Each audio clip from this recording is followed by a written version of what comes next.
napakahalaga ang pagsamba na isa sa katuparan natin. Hindi natin dapat pabayaan ito.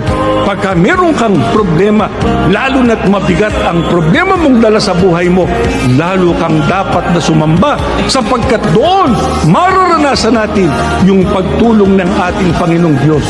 Kung gusto natin sa buong panahon ng ating buhay, yung pagpapala niya ay ating natatanggap, sundin natin yung kanyang kalooban. Huwag tayong pumayag na tayo makapagpabaya sa pagsamba. Huwag din tayong pumayag, wala tayong partisipasyon sa pagpapalaganap ng mga salita ng ating Panginoon Diyos. Ang sabi sa atin ng Biblia ay maliwanag.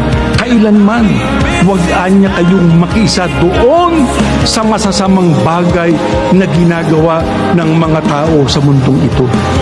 Magbagong buhay, tuparin yung mga aral ng Diyos na itinuturo sa atin para yung mga pagpapala niya ating matamo.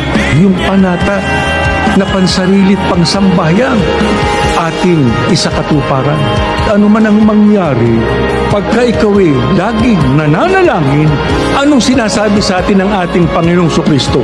Makalalampas ka sa lahat ng iyong nasasagot.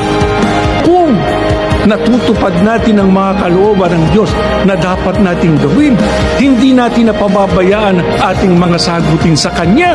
Kahit gaano pa katindi ang mga problemang yan, malalampasan natin sapagkat tutulungan tayo ng Diyos. Hindi niya tayo bibitawan.